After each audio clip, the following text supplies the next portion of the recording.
everyone. I'm Marlon Marshall, and we are live from the White House following the President's 5th State of the Union address. We're here with a fantastic live audience who's very excited following the address.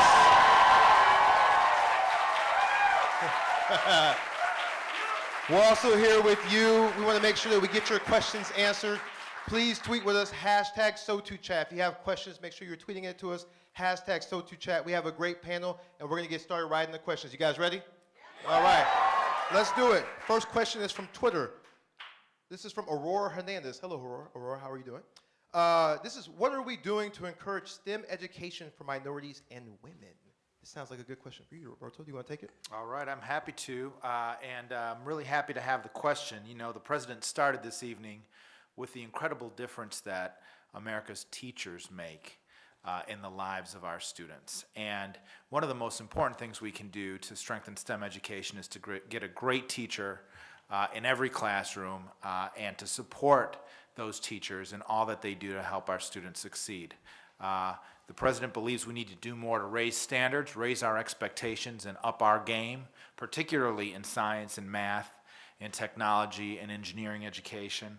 And we have an effort that he's referred to tonight across our Race to the Top states, 19 states with new plans around strengthening STEM education, everything from professional development for teachers to opening new STEM education academies.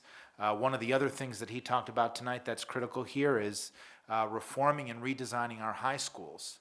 We know one of the best ways to unlock the potential for our young people in STEM education is to help them apply what they're learning in their classroom in the real world. That's particularly important in science and math, and we have extensive effort underway to begin that process. Fantastic. Thank you for answering. Appreciate that. We're going to go second question, also from Twitter.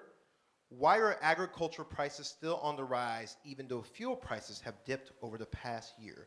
That question is from Swan Landfair from Twitter. Any of you want to take that one? All right. Sure, I'll take a cut at that. I think that you know what you heard tonight from the President was he outlined a really robust agenda on energy and climate, going back to the historic speech that he gave last June on climate change at Georgetown, where he laid out a robust climate plan that includes historic steps to cut carbon emissions, to prepare our communities for the impacts of climate change, and also to lead the international effort to address this global threat. So I think energy is closely linked to agriculture, and we'll be taking a number of steps in the coming months to implement that plan. Awesome. Thank you. Reminder, if you're online, we have, please tweet at us, hashtag SoToChat. Let me take the moment quickly to introduce our panel first. Starting from left to right, we have Josh Earnest, our Principal Deputy Press Secretary. Bessie Stevenson, one of our economic advisors. Roberto Rodriguez, the Education Policy Advisor here. Dan Utek, an Energy and Climate Change Advisor. And Kristen Link-Young, a Healthcare Advisor. Please give it up for our panel.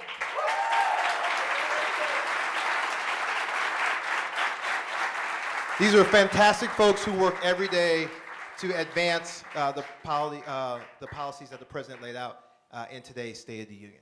But before we take more questions, I want to point out the video. How many of you have heard about the Big Block of Cheese Day that the White House is having tomorrow? All right. If you're online, you haven't heard about it, we want everyone to take a moment and check out this video, so take a look.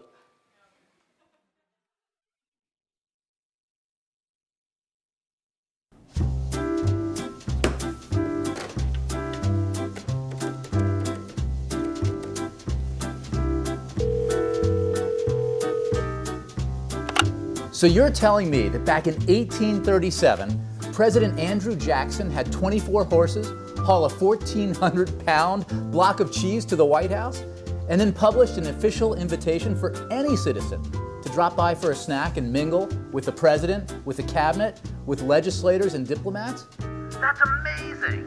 The People's House, right? Right. How did you get this number? Well, Melina gave it to me. Is that Jay Carney? Is this about the cheese? Yeah, why am I working with you again? Put him on speaker. Hey, Jay. What's up, Melina?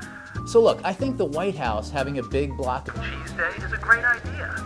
Really? Big block of cheese day? Launch Operation Cheddar. No. It was Code Gouda. Whatever. It's happening. Big block of cheese day. Big block of cheese day. Big Block of Cheese Day. Come on, guys, don't leave me hanging. What's he talking about? The first ever virtual Big Block of Cheese Day. Dozens of White House officials answering your questions in real time online. Check it out at whitehouse.gov/cheeseday. All right. Don't leave Jay Carney hanging. Check us out tomorrow, Big Block of Cheese Day. Let's take a couple questions from the audience. Raise your hands if you got a question. Remember to say your name and your question. Let's start right here. All right, stand up. Name, question. My name's Stephanie Levy, and my question goes back to what you were saying about STEM education. And I think it's great that you have these initiatives to support teachers, but if we're also going to go back to the example of students, for instance, in Montana last year, when you looked at who took the AP Computer Science exam, 0 girls and 0 students of color took it. So I'm curious what you're going to be doing to support teachers and the students who are just as eager to learn. It's a great question, and we know we have our work cut out, particularly to do more to engage and support our girls and our students of color, particularly in these STEM subjects. We know that has to begin early, right? So we're starting with making sure that we have opportunities for those students to begin to excel, you know, even beginning as early as 4th, 5th, 6th grade into the middle school and then into the high school years. And make sure that, you know, we have great teachers that are reaching them and they have opportunities to learn, you know, internships, externships. We know mentorships make incredible, and mentoring makes an incredible difference in the lives of those students. We have successful programs out there that are focused on college prep, you know, programs like Upward Bound Math Science, our Gear Up programs, and a whole host of other programs that help support a pipeline, particularly for our first generation students to be able to think about pursuing a college career and a college degree early in the STEM subjects. All right.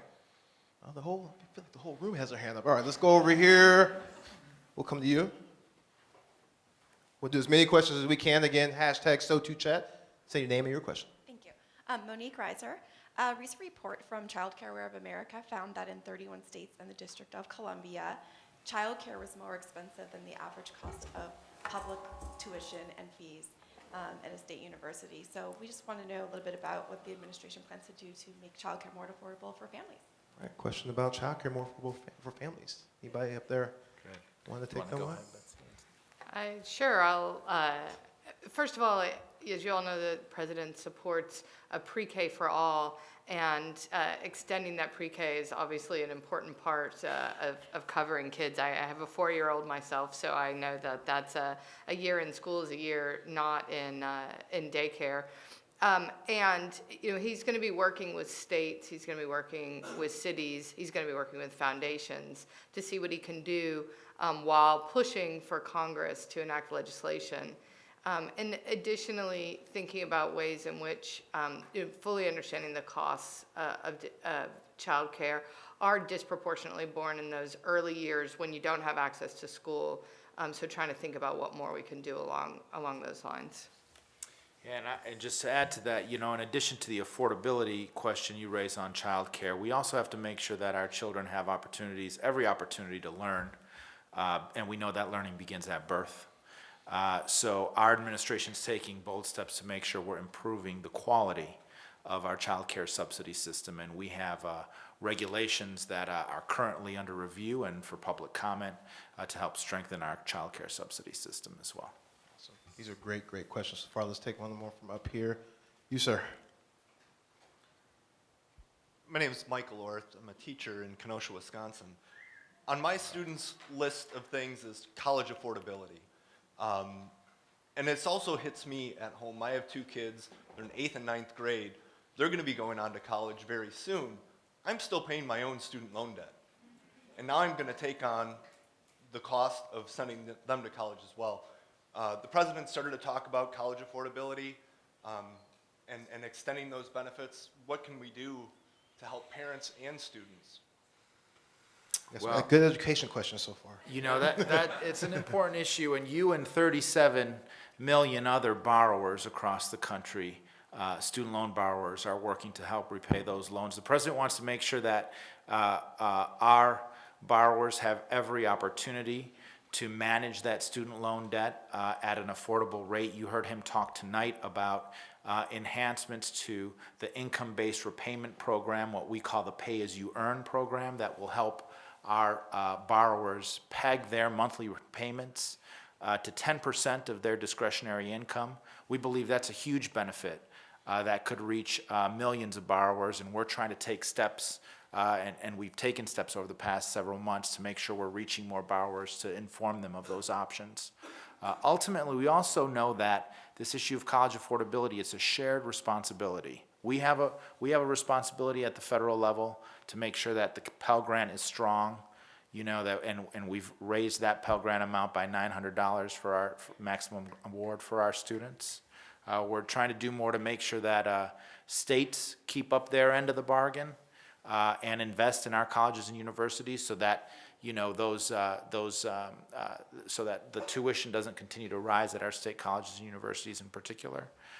And we know that our institutions have to do their part as well, and we're trying to promote more innovation in the space, and also more affordability, more affordable options and high value options for our families.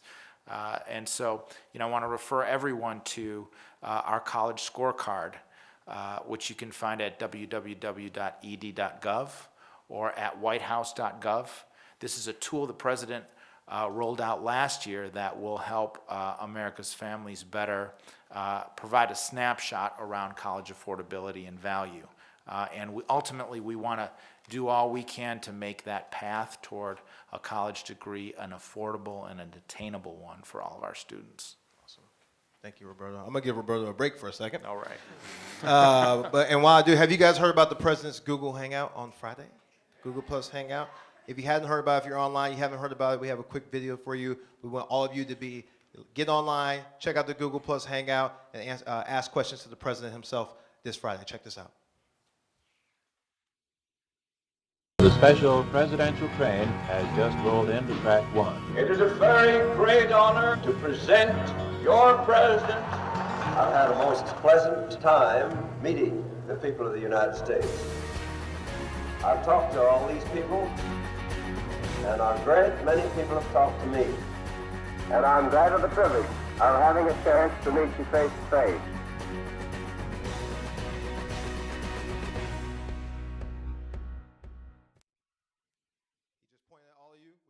Join Google Plus Hangout. It's going to be good. We're going to take a couple questions from Twitter, and I'll get back to the audience in this room as well too. So from folks online, this is from Reb Thomas at Knowledge Economy. How can we keep the U.S. the global leader in the knowledge economy and still spread the benefits to the rest of the world? Good question about the knowledge economy. Anybody want to take that one?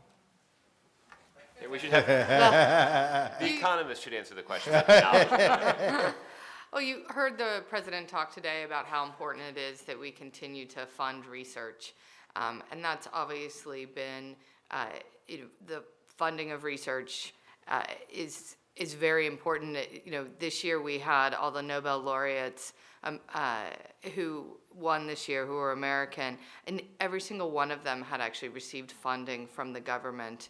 So that government research, that government funding ties into making America a strong place to do research, and it makes us a place that attracts people from all over the world. As someone who did my PhD right here in the United States, I can tell you that my classroom was a global classroom. There were people from all over the world, and as long as we continue to be a leader in research, we're going to attract people from all over the world who come here to learn, to work, to do research with us, and then to take that knowledge back home to their country, to other countries, and they disseminate it. So I think the way that we continue to do that is to continue to fund primary research here in the United States, to continue to attract foreign researchers to the United States to learn, to participate, to be colleagues, and then going back to their countries to foster a research community there.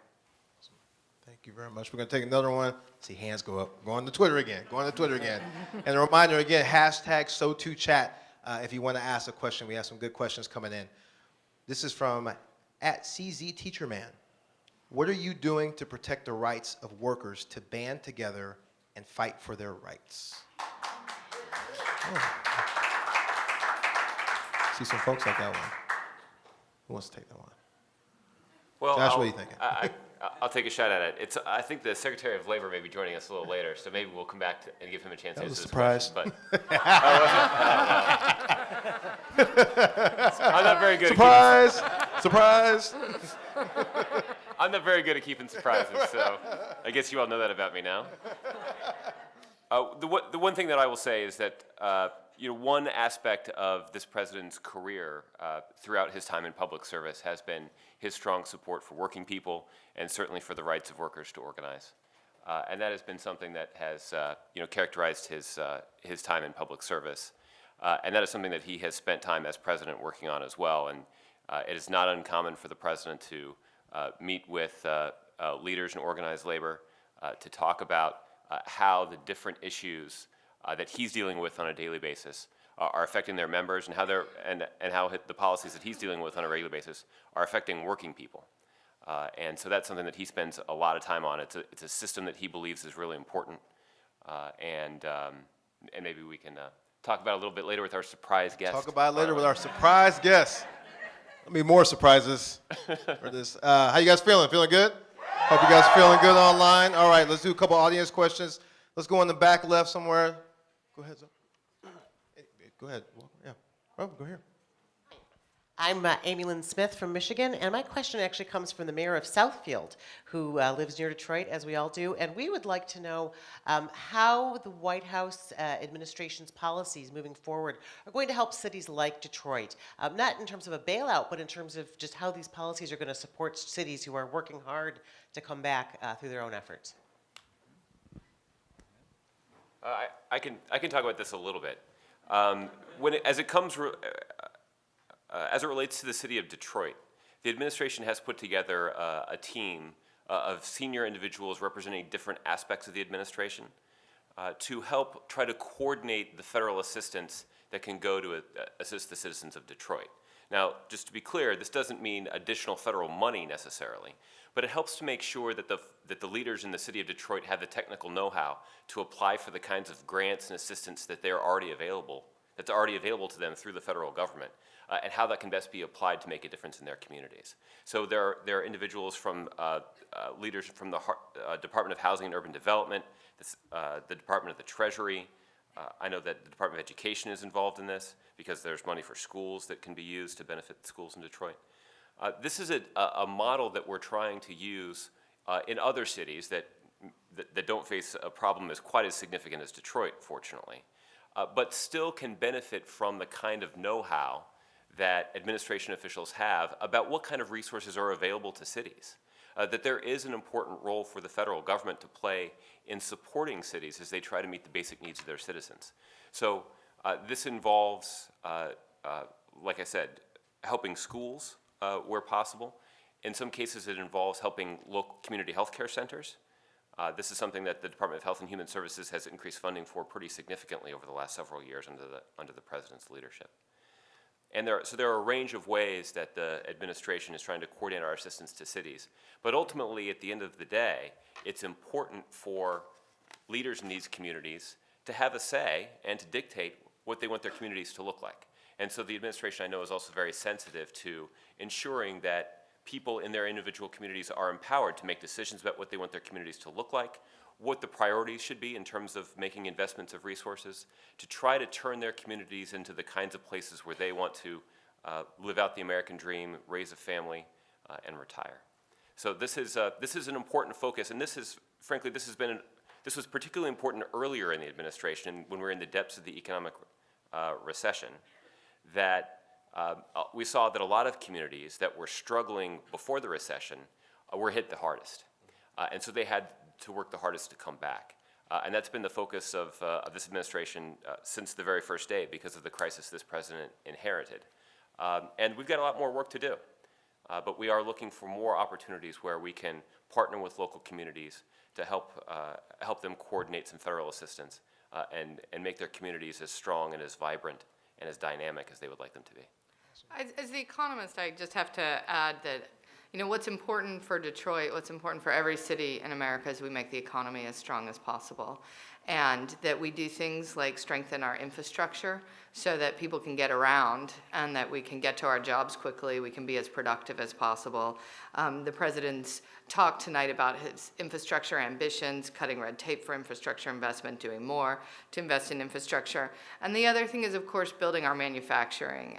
You can't go without saying that after seeing manufacturing jobs decline for over a decade, we've now seen several years of growth in manufacturing. We're seeing our manufacturing sector come back, and the president plans to launch 4 new manufacturing innovation institutes in 2014. So strengthening manufacturing and infrastructure and strengthening the economy are, of course, all part of supporting every city in America. Awesome. We had a fantastic speech tonight. Now we have some fantastic questions by our audience, both online and here. Let's go into the back right. Me. Hi, my name is Elian Ramos, and I have asked this question before here. There's been a lot of outcry in the community in terms of, we're asking the president to stop deportations. So, thank you.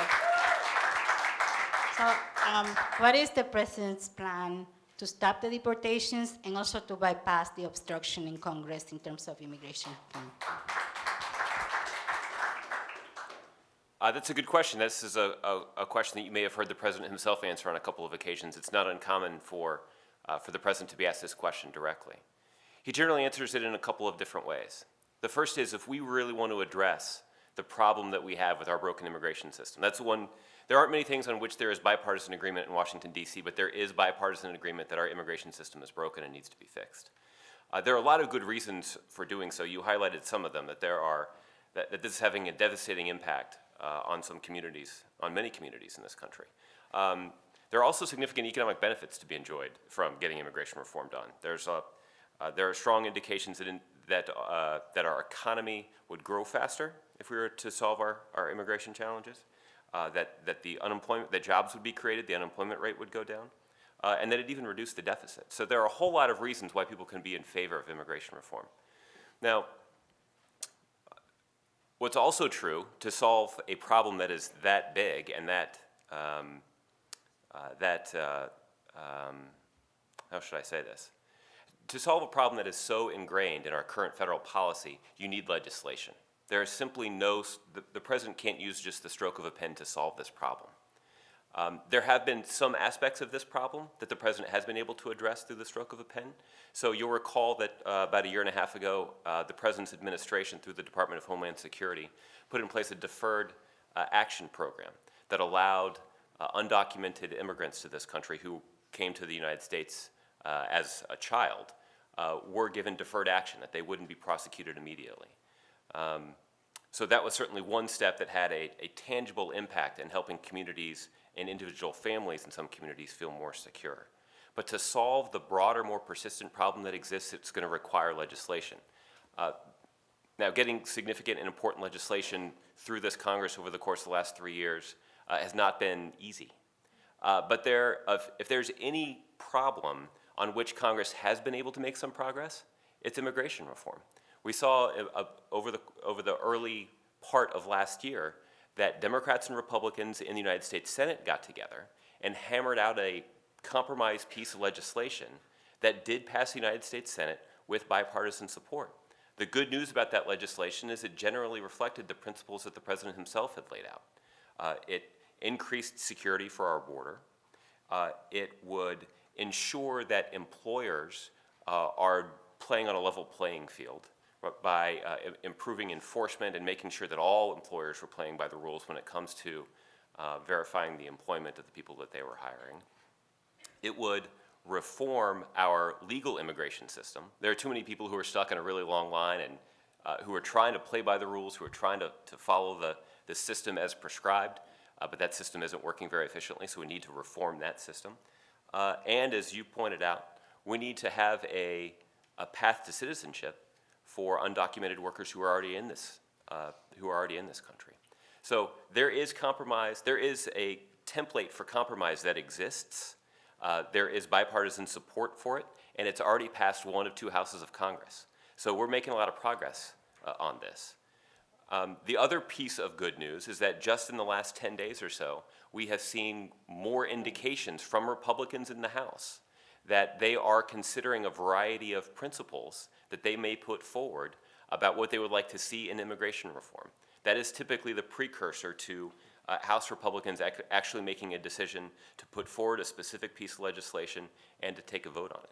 So there are some encouraging signs about progress that can be made on this issue. This is a top priority of the president's, and that's why you heard the president talk about it pretty persuasively in the speech tonight. And over the course of the last year, since the last election, this was well, I guess I should say, in the last election, the president campaigned on this very aggressively. This was a focal point of the stump speech that he gave all across the country. And I am confident in saying that it is part of the reason that the president was reelected with a strong majority of the American public. So the president will continue to make this a priority. The president will continue to make the case publicly about why Congress should take this action. But ultimately, the president at the same time is also the president of the United States, and he's responsible for enforcing our laws. That's why these deportations continue, but it's also why the president is redoubling his efforts to get Congress to take action to ultimately change those laws that everybody acknowledges are broken, so that we can finally fix this system, strengthen our economy, and deal with a population that reflects our nation's heritage as a nation of immigrants, and reflects what we pride in our country so much, which is the values that we use in which we treat other people. We are touching on a lot of very important issues, particularly just covered immigration reform. Thank you again to our panelists for covering these issues. Want to do a quick plug. One, if you're not following Josh on Twitter, please do at JEarnest44 Yes. on Twitter. Follow me. You're welcome. He did not tell me to do this ahead of time, but they'll follow him on Twitter at JEarnest44. And again, too, if you want to get us a question, if you're online, hashtag #SoToChat. We're doing that on Instagram, Twitter, Facebook, Vine, and Google+. All some great digital mediums. So appreciate you being with us again online. Speaking of Facebook, let's go to Facebook for a second. Everyone's hands in the room went down. Come back to you. Okay. How does Obama intend to pass the blockage that some congressional members have put up in order to achieve success in the agenda? By the way, great speech. You kind of touched on this a second ago, Josh. I did. I'll just pick up on where I left off, I guess, which is simply that there is a Republicans are in control of the House of Representatives. Democrats are in control of the United States Senate. There's a Democratic president. That means that anything that's going to move through the United States Congress is going to have to be, by definition, bipartisan. So that is why you saw so much of an emphasis from the president tonight on trying to find common ground in Congress. And when you're talking about the kinds of things that the president believes should be a priority, expanding economic opportunity for the middle class, providing support to our veterans, the kind of support that they've, not just the support that they deserve, but the support that they've earned. When you talk about this range of issues, immigration reform is certainly among them, we should be able to find some common ground and make some progress on them. But what is also true is that the President of the United States is the leader of the free world. He's the most powerful elected official in the United States of America, and there are some things that he can do to make progress on his own, particularly in those areas where Congress is refusing to move. We've talked about this over the last couple of weeks in making reference to the fact that the President has a phone on his desk and a pen in his hand. And the President can use that pen to sign executive orders to make progress on a range of issues. You may have read just this morning that the President, as he mentioned in his speech today, I guess I don't have to say just that it was reported this morning, he actually said it in his speech tonight, that he will be signing an executive order to increase the minimum wage for workers of federal contractors. That is an important step. But part of that, the reason that he's going to take that step is because last year he gave a State of the Union address in which he called on Congress to raise the minimum wage for everybody. They didn't act, so a year later the President's going to do what he can, raise the minimum wage for the workers for federal contractors, and continue to push Congress to raise the minimum wage. The other thing that the President can do is the President has a telephone on his desk, and when the President calls people, people answer the phone. So the President can play a pretty important role in mobilizing leaders all across the country, whether it's business leaders, leaders in academia, local elected officials, to get engaged in an effort to make progress on specific things. Roberto was talking a little bit earlier about about expanding access to a college education. About 10 days ago, the president convened a meeting here at the White House where he invited more than 100 leaders of colleges and universities from all across the country, and the price of admission for attending that meeting was a specific commitment from a college or university president that they would make a change to either their financial aid programs or to their mentoring programs to expand access to their college to more students with middle-class backgrounds or with students who are trying to get into the middle class, or to do a better job of retaining students that came from a middle-class background to ensure that once they were enrolled in that college, that they actually were able to graduate within 4 years. So that is individual colleges and universities without legislation, without committing additional federal dollars to something, making specific commitments to the President of the United States to improve their offerings in a way that it opened up a college education to more students. So that's just an example of how the President can play a role in mobilizing action all across the country. And the President is determined to make 2014 a year of action. And he's going to use his phone and he's going to use his pen to keep that promise. And where possible, where Congress is willing to act, and hopefully it's on immigration reform, he'll work with Congress to get that done too. They don't answer my phone calls when I call them. But when you're president, they do. And I just can't emphasize enough the phone and the pen. And you heard the president tonight speak about the year of action, him willing to do anything he can in his power to move this forward. One more from online, then I'll go to the room, promise. From Twitter, we millennials seem to think we're invincible. How will the president get more young people to realize the importance of the Affordable Care Act? It's from Morgan Rubin. No, that is a great question. As you heard the president say tonight, 9 million people have signed up for private health coverage or Medicaid since because of the reforms in the Affordable Care Act, and we are incredibly proud of that progress. But nobody is invincible. The president told a story tonight of a woman named Amanda Shelley who had been locked out of the individual market because of a pre-existing condition. Fortunately, January 1 came along. She was able to get coverage. Before the end of the week, she was in the hospital with emergency surgery. That's something that could happen to anyone, and all of us know that. Young people know it, older folks know it. Everybody knows that when you don't have insurance, you're one accident or one illness away from bankruptcy. And we are going to be out there talking to folks. We're going to be working with all of you in your communities to make sure that folks who are uninsured know about the opportunities that they have. But this isn't a hard sell. People know that they need health insurance to protect their families and protect their bank accounts. I know I mentioned hashtag SoToChat. Don't forget hashtag GetCovered. We need to make sure we're letting folks know about that and getting folks to visit healthcare.gov and spread the message like the president said tonight in his speech. Questions from this area? Right here.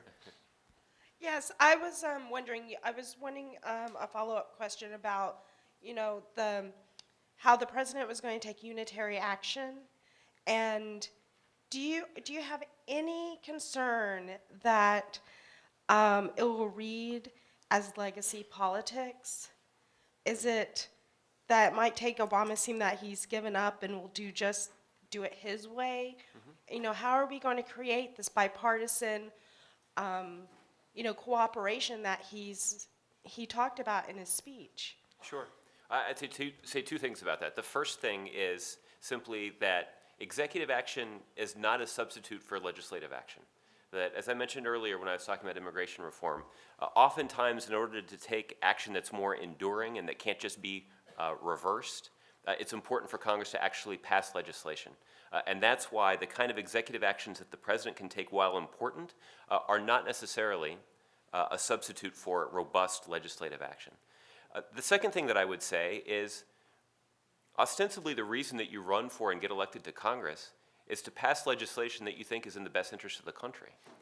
And there should be, for all our differences, I'm not trying to paper over the differences, and neither is the president, that people have. The president's not asking people to compromise on closely held principles that motivate them to public service. What the president is asking Democrats and Republicans to do is to look for common ground. At the end of last year, there was a lot of pessimism about Washington, D.C., but something really important happened. Something happened that most people didn't predicted wouldn't happen, which is that Paul Ryan, who is the Republican Budget Committee chair in the House, sat down at the table with Patty Murray, who is the top Democrat on the Senate Budget Committee, and they sat down together and they brokered an agreement Now, this was not a historic agreement. It was not a watershed agreement. There was nothing particularly broad about it. But what they did was they worked through regular order. They sat down across the table from one another, and they tried to find common ground. And they found a little slice of common ground. And what they were able to do is then to take that agreement and put it on the floor of the House of Representatives. And even though Democrats didn't get every single thing that they wanted, a lot of Democrats voted for it. And even though Republicans didn't get every single thing that they wanted, a lot of Republicans voted for it. Same thing happened in the Senate. The president signed it into law. Again, not a historic agreement, but you know what it did? It brought down 60% of the sequester. And it increased funding for early childhood education, and it increased funding for research and development, among a range of other things.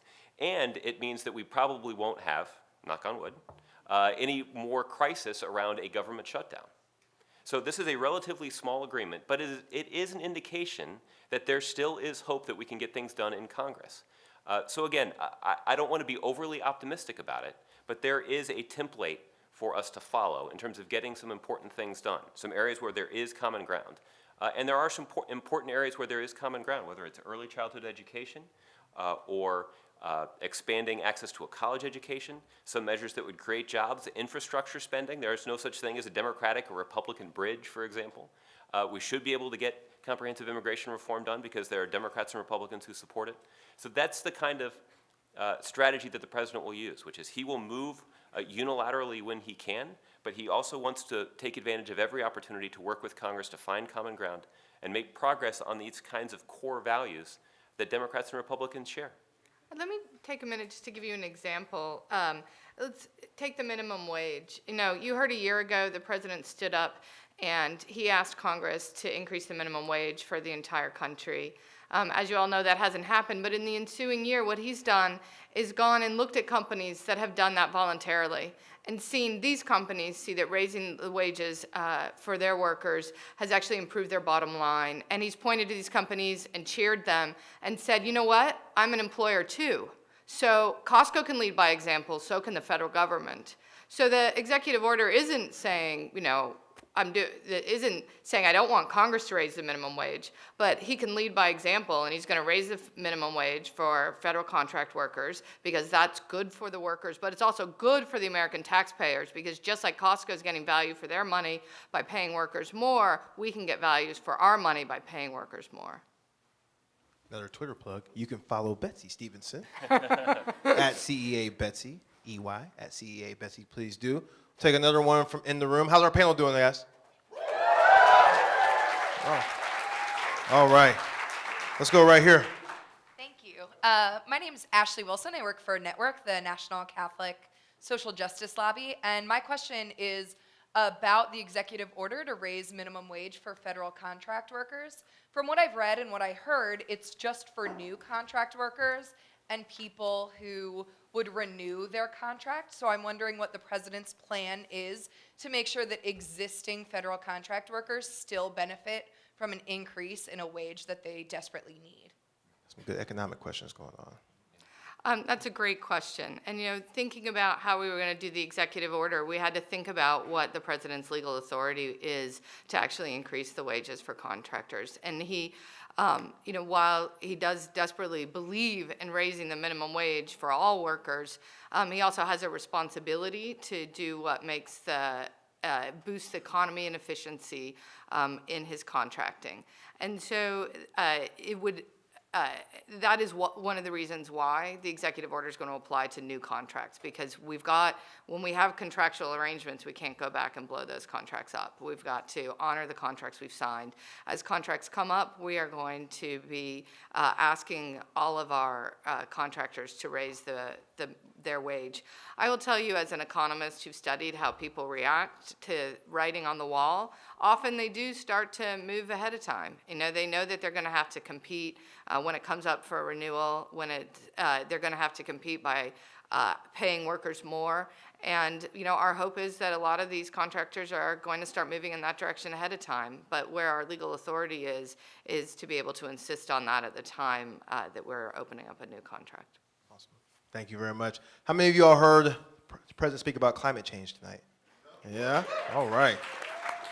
So this question is from Twitter. It's probably most likely for Dan up here. Dan's getting the microphone ready.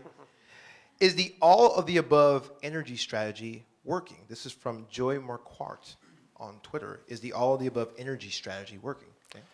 Yeah, I think you heard the president speak to that tonight, and I think it reflects the really incredible progress we've made in the last 5 years, kind of across the board in the energy space. I think if you look at renewables, for example, we've more than doubled the amount of electricity we're producing from wind and solar power. In 2012, nearly half of the new energy capacity that was added, half of the new generating capacity, new power plants in this country were wind power. That's just an amazing statistic. And part of the reason that those things are happening is because of administration support for renewables. And that's another thing the president talked about tonight was ending support for, or subsidies for fossil fuels and getting them into clean, renewable energy. So we're making progress across the board, and I think you heard the president talk about both oil and gas, renewable energy, energy efficiency, and talked about some of the things that he's put in place. For example, fuel economy standards that were put in place in the first term that will double the mileage of our cars between now and 2025, and will save consumers over the lifetime of that program literally $1.7 trillion at the pump.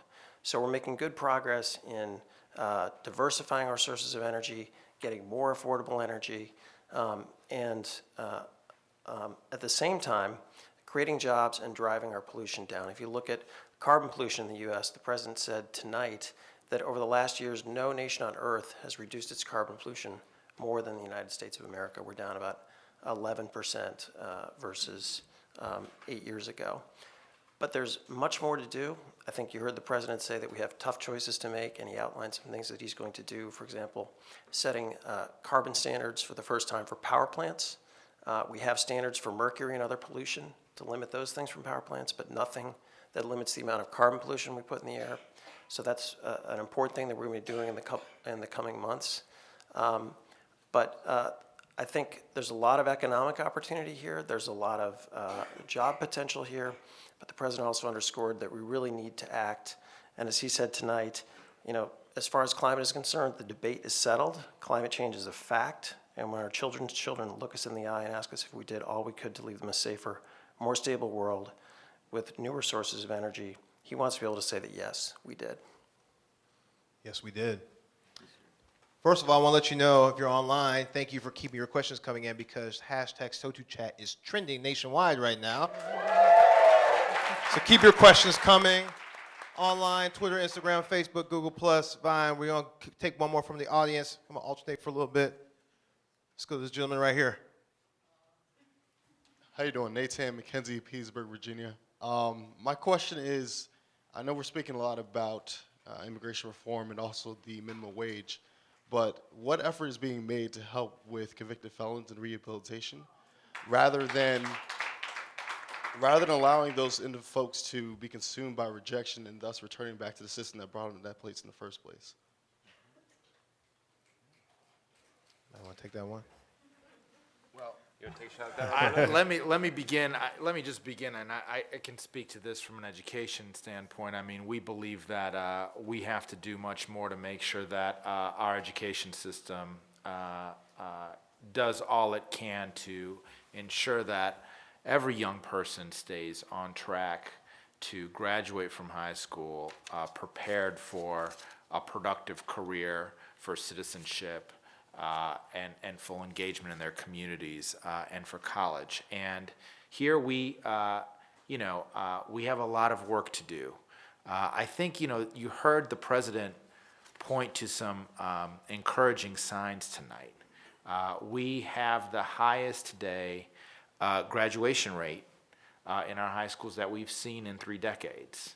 That is the increase that we've seen in the graduation rate since about the mid-2000s has translated into 100,000 additional young Latino men and women graduating from high school, 40,000 young African-American men and women graduating from high school.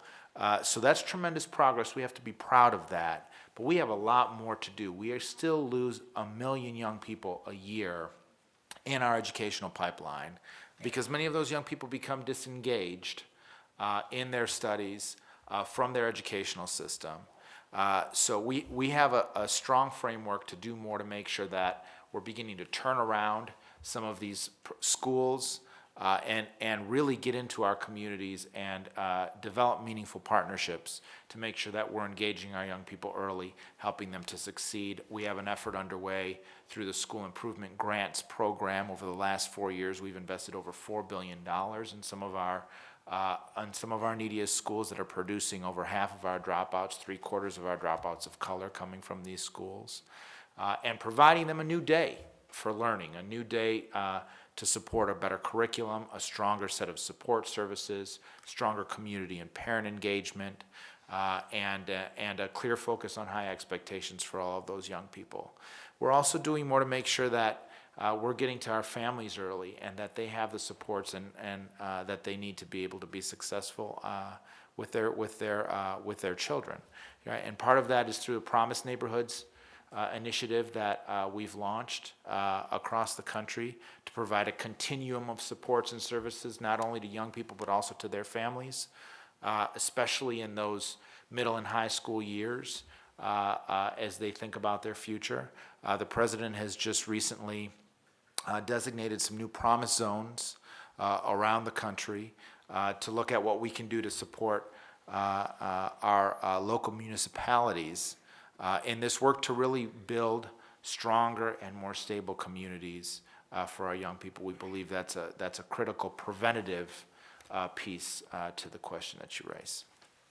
So let me just add that we know that there is a very clear link between what's happening in the justice system and particularly young men of color's interactions with the justice system, and then what happens with their labor force participation. And the president said tonight, we are stronger when America fields a full team.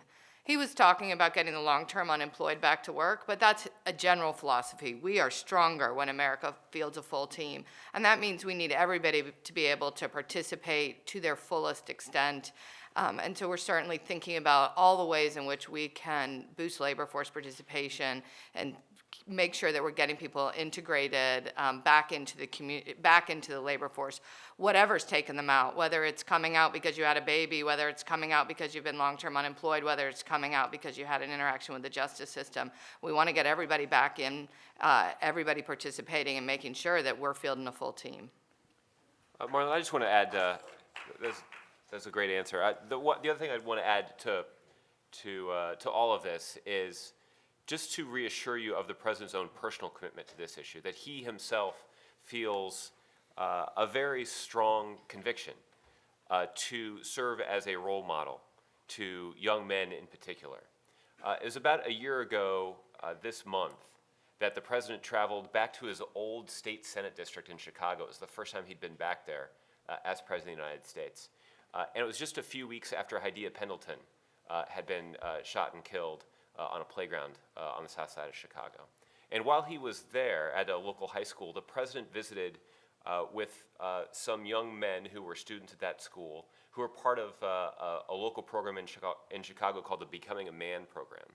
And the president of the United States had the opportunity to sit around a classroom with, I think it was a couple dozen young men, and talk to them about their lives, and talk to them about the challenges that they were facing on a daily basis, talk to them about the benefits they were receiving from this specific mentoring program.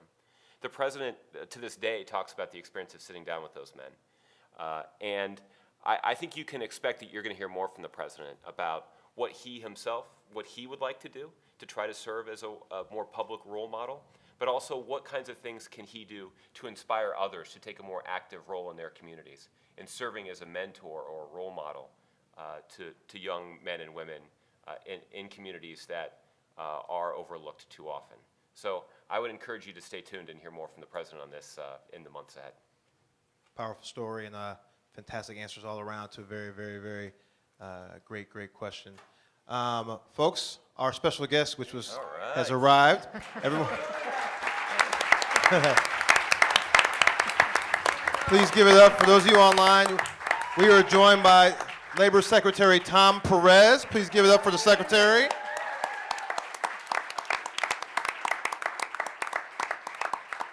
Secretary, we thank you for joining us tonight. great to be here. We know you had a chance to see the speech live. Do you want to give us any thoughts and comments from being in the chamber? Wow, you know, they pay me to do this job. I can't believe it. I mean, this was my first rodeo, and it was remarkable. We were just with the president about 3 minutes ago off the motorcade, and he had a hop in his step, and opportunity is who we are, and that's what we were talking about. And got to spend a little time with Cody afterward to get a sense of reaction, and you know, we got a lot of work to do, and he laid it out. And we need your help because we're making a lot of progress, and Betsy and others have outlined the progress we've made. You all know it, but you know, our values as a nation are making sure that we take care of everyone. And I've met so many people lately who are long-term unemployed, like the woman you met tonight sitting next to the First Lady. I spent an hour with her today. That could be you, that could be me, but for the grace of God. And that is many people who may be listening tonight. And so, you know, the energy in that room is remarkable. And I think there's really going to be a lot of action, as the president talks about this year. Some of it will be with Congress. I'm confident immigration reform will be one of those things. I'm hopeful that the minimum wage will be one of those things. And I'll remind you that the last time the minimum wage was raised, the president was George W. Bush. It was divided government. We can get these things done. You know, I worked for Senator Kennedy in 1996, right after the Gingrich shutdown. They said you couldn't get anything done. And the American people demanded otherwise. And you know what happened that year? We had welfare reform, we had immigration reform, we raised the minimum wage, we had a hate crimes bill, there was a big health care bill that ushered in the era of medical records privacy, all in a presidential election year. And what you heard from the president was an unremitting optimism that we can get things done now, if we can marshal the will. And the ideas were presented, and the energy was palpable, and we're going to keep going tomorrow. I'll be with the president tomorrow morning at Costco, Prince George's County. You know what? By the way, I'm going to show you something. I've been going to Costco so long that I found my Costco card tonight. I kid you not. This Costco card is dated 1996. This card is so old that I had hair. Okay? And look at this. I mean, I'll pass this around to people. I had hair in this photo, okay? And we're going to go there tomorrow because, you know, Jim Senegal, the founder of Costco, embodies that opportunity is who we are as a nation, what the president said tonight. He rejects the false choice that you either take care of your workers or you take care of your shareholders. That's a false choice. We can do both. He understands not only do you take care of your workers, but you leverage what you have as a major purchaser to make sure your supply chain treats its workers fairly. So, you know, next time you go to Costco, and I hope it's this week, go buy strawberries, go buy vegetables, because you know what? Costco makes sure that every supplier who's selling them vegetables is treating their workers fairly, you know?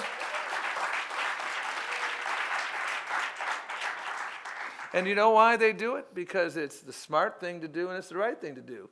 And those vegetables and those fruits are delicious and they're inexpensive, okay?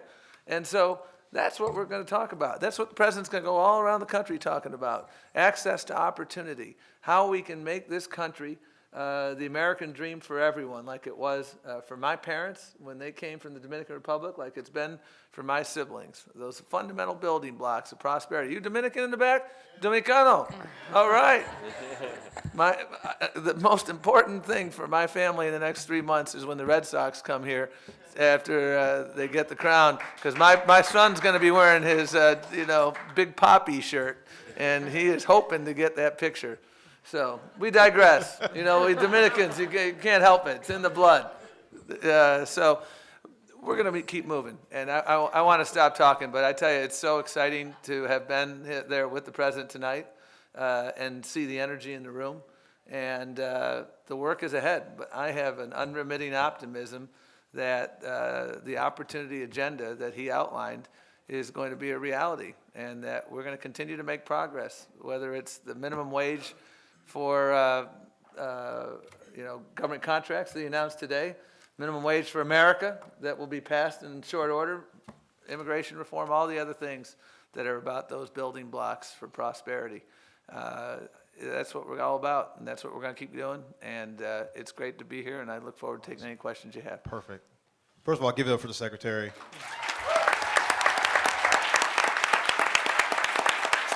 Secretary, we're joined by this fantastic audience in here. We're also joined online by several thousands of people who are tweeting their questions at hashtag #SoToChat.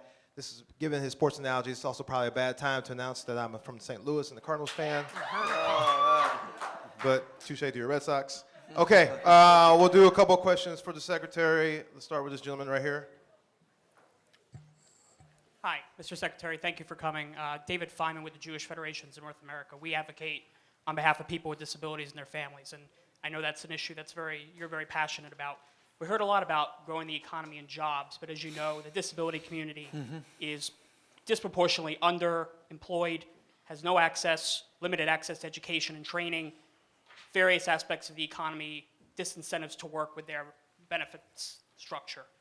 What is the administration, the president, going to do when he's thinking about creating jobs to ensure people with disabilities have access to jobs, to training, to education, all the things he mentioned, but never specifically mentioned people with disabilities in his speech? Good.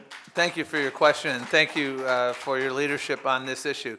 You know, I have the opportunity to go around the country, and very seldom do you see people who come up to you and say, I want to pay more taxes. But I'll tell you, I've done a lot of work with the disability community, and that's right here day in and day out. I want to pay taxes. I can work. Stop focusing on the dis in the word disability and start focusing more on the ability part of the word disability. That's what it's all about, and that's what the president's all about. And let me give you some concrete action that has been taken, because this State of the Union is about concrete action.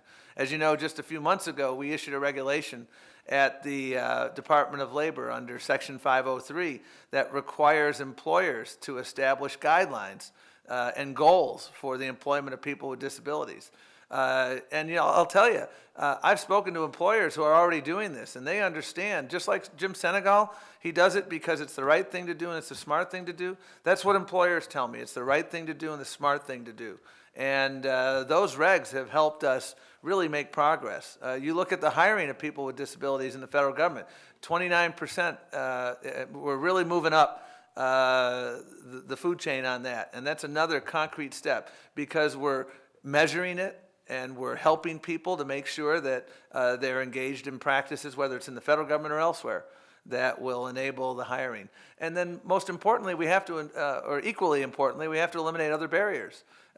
If you want to make sure that someone's working, you don't want to have a good news, bad news scenario where good news, you've got a job, but bad news, your Medicaid that you were previously eligible for, you're no longer eligible. So you're actually worse off than you were before.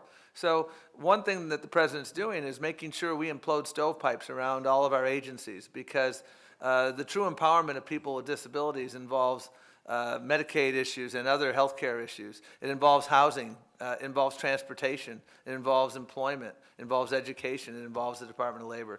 And that sort of stovepipe implosion is key to the president's opportunity agenda for people with disabilities. Awesome. Thank you, Mr. Secretary. We have a question from Twitter for the Secretary. This is from Kathleen X. How does the president and the administration plan to get business leaders on board with raising the minimum wage to $10.10? Well, come to Costco tomorrow in Prince George's County. You can see my photograph in person from 1996 when I had hair and no replacement parts. And I'll tell you, I've spoken to many businesses, and you look at the data and the polling data, and I think it was 2/3 of small businesses favor an increase in the minimum wage. And they do so because they have recognized that your workforce is your most precious commodity. And when you pay people a fair wage, you get a loyal workforce. 100 years ago, Henry Ford did something radical. He doubled the wages for people on the assembly line. Why did he do that? Well, there were a couple of reasons, starting with the fact that his attrition rate was over 300%. It's hard to build a productive assembly line if you're losing your workers every other week. And so when you pay a higher wage, you have a more stable and productive workforce. And that's what the business community will tell you. And when you pay higher wages, you put more money in people's pockets. And Betsy, who is the expert on this panel on labor economics, will tell you, and she has taught me, that if we really want to grow the economy, a big thing we need to do is expand consumption. In other words, put money in people's pockets. So businesses like it. And Henry Ford did it because he understood that if the people on his line could afford to buy his cars, that community prosperity would be nationwide prosperity. And so the businesses that I talk to day in and day out tell me that we need to do this, and we need to do this yesterday. Awesome. Let's take one more from the audience. Ma'am? Hi, I'm Terry from Seattle. So I just have a couple questions from, I have a question from one of my Twitter followers. They wanted to know, why isn't the U.S. making a more aggressive opposition to Russia's violent anti-LGBTQA and the laws in face of the Olympics? Well, I think the president's been pretty clear about the notion that nobody should be a victim of discrimination on the basis of their sexual orientation, that if you work hard, bless you, and play by the rules, bless all of you, by the way, I don't want to just single you out, that it shouldn't matter who you are. It shouldn't matter who you love. It shouldn't matter who you worship. None of these things are relevant. And I think the president's been very forceful in saying that in connection with everything. And I had the privilege of sitting in this room to celebrate the 40th anniversary of Title IX with, among others, Billie Jean King. And I'm very excited that she will be leading the U.S. delegation to Sochi in a couple weeks. She has been a champion for fairness, equality, and inclusion, and I think the president's choice of her is a real testament to his commitment to those issues. Absolutely. Mr. Secretary, I just have one more for you. I know we got to get you going in a second, but this is from Twitter from Cameron Fry. What do we do to encourage young people to work hard and contribute to society? Well, as the parent of a 17, a 15, and 11-year-old, I'm thinking about that question quite a bit. And I think it starts with providing access to educational opportunity. Yep. You know, my parents came here from the Dominican Republic. I'm the youngest of 5, and it was all about education, education, education. Education is the great equalizer. Higher education is one of the biggest engines of social mobility that this nation has ever known. And so I think it starts with getting that educational foundation. But then it also is about the work ethic and getting those opportunities to see the world and see different work opportunities. And we spend a lot of time trying to get internships and other things for people. I'm a big believer in things like cooperative education and educational models that give people real-world experience, because one of my least favorite words in the English language is the word soft skills, because the soft skills are actually the essential skills. And so your classroom education helps you get those hard skills, and then these internship and other experiences help you get the essential skills of showing up on time, being part of a team, understanding that we're all in this together, working hard. And so I think the more opportunities you get to work under the tutelage of somebody, the better off you will be. Because among other things, you'll figure out what you like and what you don't like. And my biggest advice when I talk to my kids and when I talk to students that I used to teach is, figure out what gets you out of bed in the morning. Find your passion. Happiest is the person whose job is his or her hobby, because then you never have to work a day in your life. And that is always what I try to say. And the future is bright. There's so much out there. Businesses want to grow, as the president pointed out in tonight's State of the Union. And many businesses involve working with your hands. There's a really bright future in America, once again, for people who work with their hands in the building trades, in other skilled trades that are the ticket to the middle class. And so opportunities abound across this nation, but you need to be willing, to get those hard skills and then get those opportunities to hone the essential life skills. And when you do that, I think you can make real progress. Secretary, thank you for joining us tonight. Hey, Really great to be here with y'all. Thanks for your time. Secretary Tom Perez, everyone. Really appreciate it. First-hand view of what happened live at the State of the Union. Really, really, really appreciate it. Thank you, Secretary. Good night. I want to take a moment again to introduce our panel. If you're just joining us online, first of all, hashtag #SoToChat. We are trending nationally. Make sure to get your questions coming back in. We have Josh Ernest, Betsy Stevenson, Roberto Rodriguez, Dan Utek, and Kristen Link Young, fantastic advisors here at the White House. I'm going to take a couple questions in the room. Sir. Jose Aristimuño, my question is to follow up on immigration reform. As we know, the Senate passed the bill. Obviously, the president supports immigration reform to be done this year. The House, we're seeing that there's a potential. They're unveiling this set of principles. Now, my question is, if they are, one of their principles, as I've been hearing, is that they would have a path to legal status, but not a path to full citizenship. This country, being that it was founded on immigrants, I don't think it's a place to have second-class citizens. So my question will be, what is the president's take on this? Sure. That's a good question, and a key question that I think will loom pretty large in the weeks ahead after we see the Republican proposal. It's hard to tell you exactly how the president's going to react to what the Republican proposal is until we actually see it. So it's hard for me to react to that directly. But I certainly can say to you that the president agrees with the sentiment that you've expressed. When he's been asked this question about whether or not he would compromise on a piece of legislation to reform our immigration system without providing a path to citizenship for undocumented workers who are already in this country. What the president says is, why would we miss this once-in-a-lifetime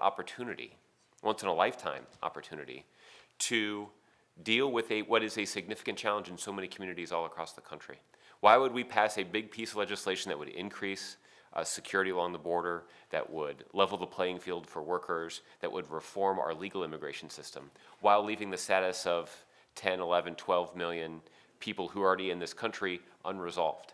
So the president is determined to make sure that we don't allow the second-class status that currently exists to persist even after a piece of comprehensive immigration reform legislation passes. So we'll see what the Republican details are in their proposal, and we'll figure out a way to deal with it from there. But the sentiment that you've expressed, that leaving in place a large group of people who play a critical role in so many communities across this country, and to allow their legal status or their citizenship status to be unresolved doesn't make any sense. All right. Thanks, Josh. We have time, folks, for one more question. I get a chance to pick someone in the room. And again, if you're online, thank you for participating. Keep hitting hashtag #SoToChat because we have a good chat going on. One more question.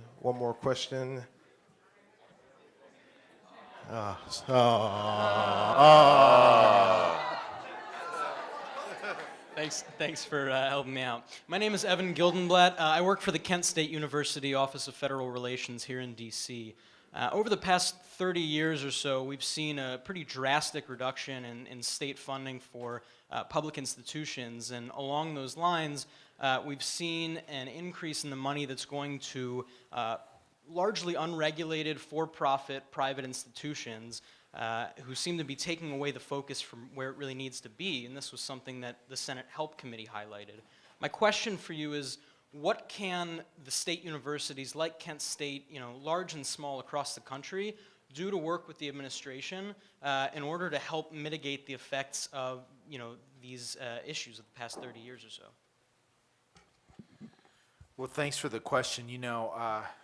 This is going to give me an opportunity to also share one of my favorite quotes from the speech tonight, which is that the nation that goes all in on innovation today will lead the economy tomorrow.